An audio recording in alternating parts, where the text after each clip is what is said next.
Merci, Monsieur le Président, des propos très amicaux que vous avez tenus à l'adresse de mon pays et à moi-même. Il y a quelques mois, mon ambassadeur au Maroc m'a appelé. Il m'a informé de cette initiative.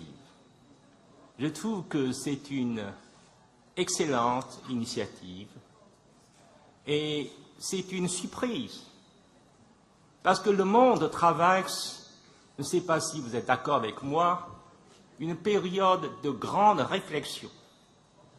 Autour, il y a tellement de séminaires, de symposiums, de conférences internationales consacrées aux grands sujets auxquels est confronté le monde d'aujourd'hui. Et c'est la première fois que je viens en Afrique pour assister à une manifestation de ce genre.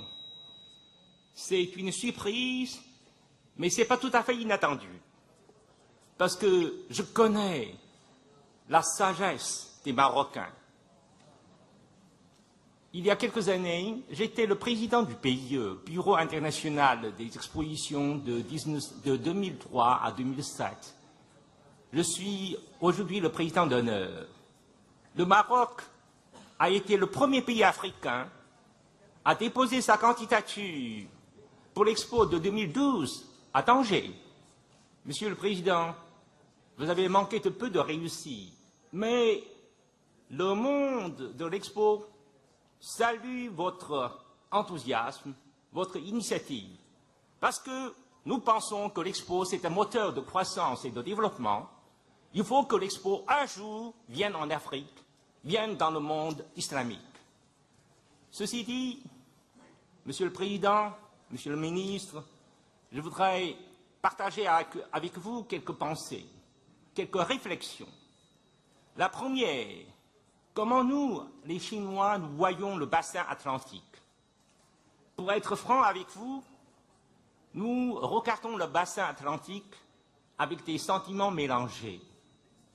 D'abord, si le monde d'aujourd'hui étant ce qu'il est, nous devons beaucoup à la civilisation occidentale. La science, technologie, révolution industrielle, démocratie, droits de l'homme, et révolution de l'information, etc. Tout ça, nous devons au monde occidental.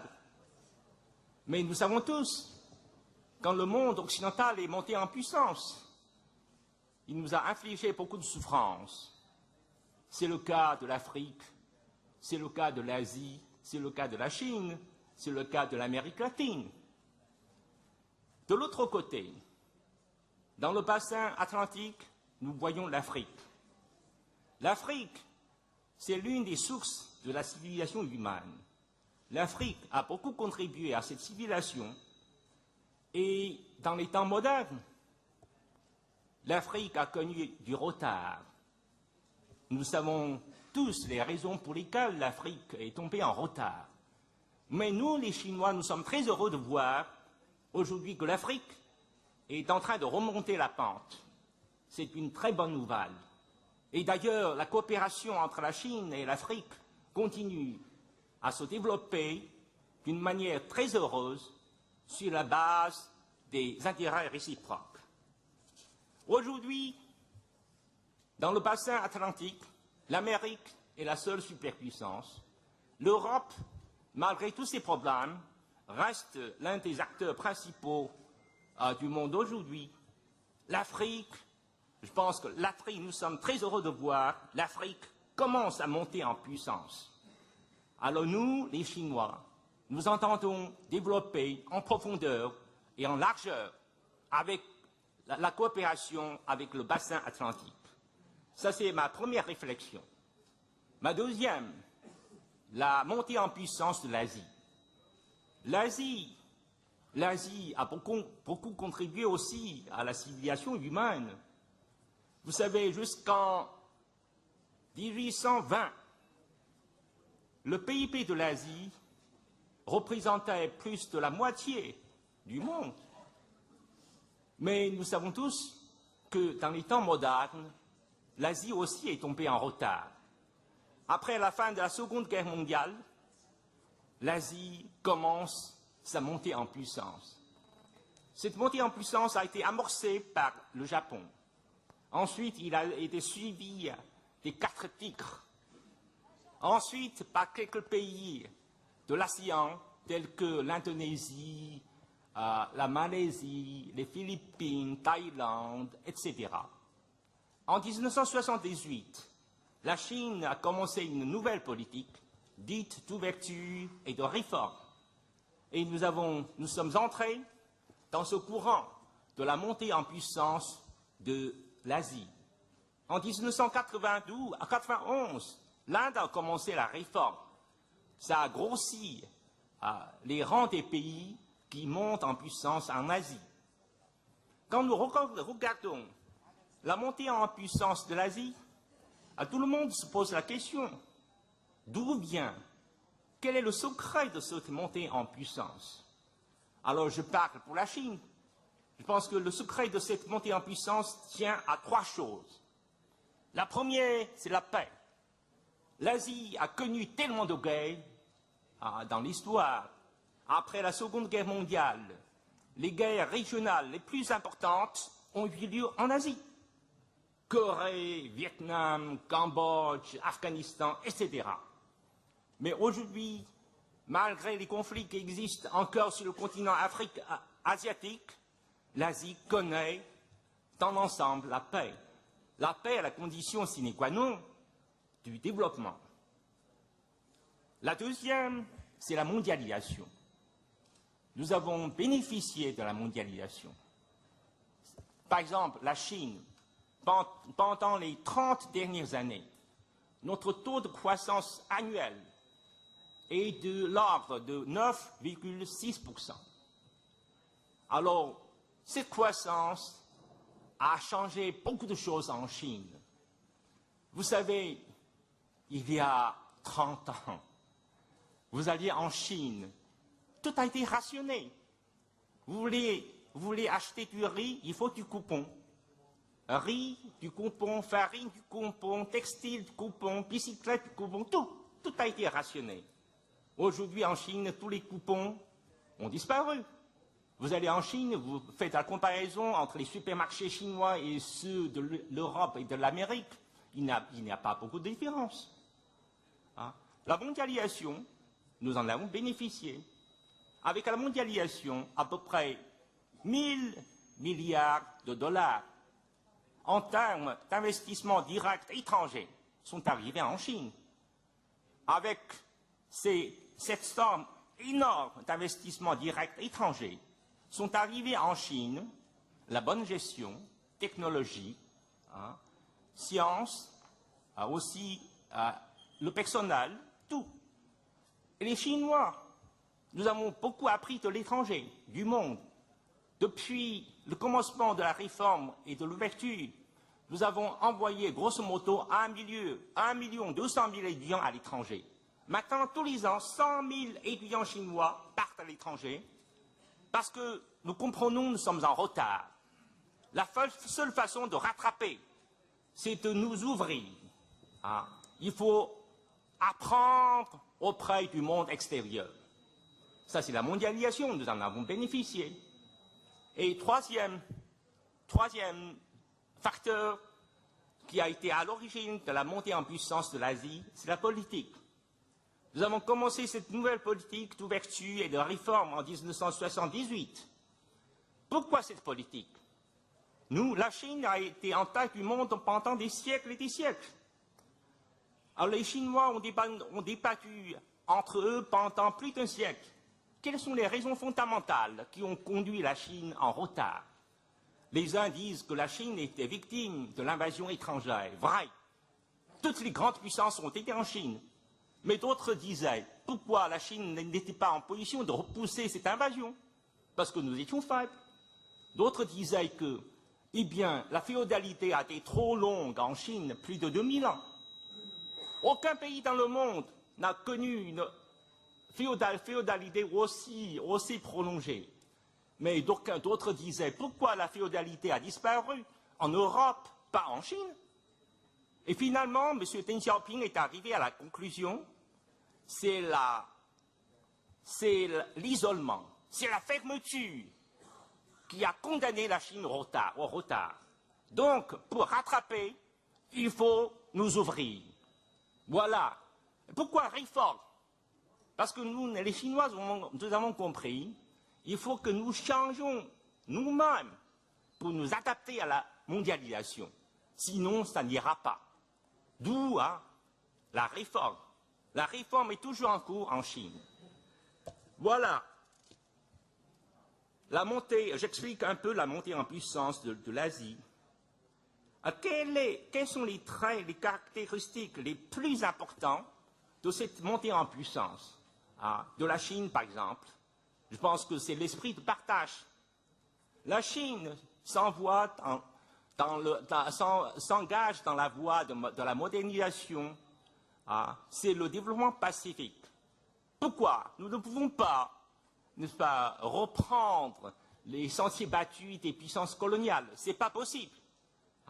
Donc il faut développer le pays d'une manière pacifique, en coopérant avec les autres. Comment mener à bonne fin la coopération avec les autres? Alors, il faut que cette coopération soit basée sur les intérêts réciproques, sur les bénéfices réciproques. Nous savons très bien la voie à sens unique. On n'ira pas très loin. Il faut une voie d'un double sens. Gagnant-gagnant, et comme ça, cette coopération est durable. Monsieur le Président, Mesdames et Messieurs, j'arrive à la troisième réflexion que je voudrais partager avec vous. C'est que je pense que le 21e siècle doit appartenir au monde entier, à toute l'humanité. Certains disent que le 21e siècle est celui des Chinois. Je ne suis pas d'accord. D'autres disent que le 21e siècle est le siècle des Asiatiques. Je ne suis pas d'accord. Pourquoi? Parce que, pour les trois raisons que je vais vous évoquer. D'abord, le monde a changé. Si nous regardons le monde d'aujourd'hui de près, on voit tout de suite qu'il y a deux courants qui sont en compétition. Le premier courant, c'est celui de la paix, de la coopération et du développement. Le deuxième courant, c'est celui de la guerre froide, de l'affrontement et du conflit. Le premier représente l'avenir, le deuxième, le passé. L'humanité a connu suffisamment de souffrances le siècle dernier. Alors l'humanité aspire à un avenir meilleur. Cet avenir meilleur est représenté par le premier courant. Dans une certaine mesure, à mon avis, le destin de l'humanité sera déterminé par la compétition de ces deux courants. Alors, pour que ce courant continue à se développer, il faut les efforts de tout le monde, pas les efforts d'un seul continent.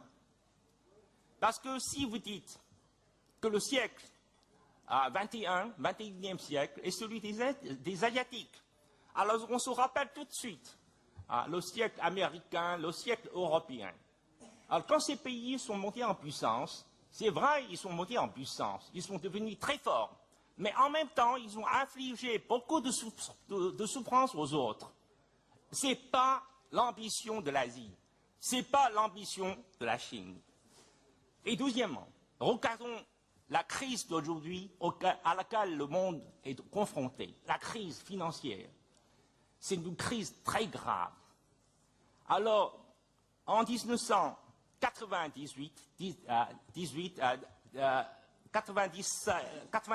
à 98, j'étais l'ambassadeur de Chine à Genève.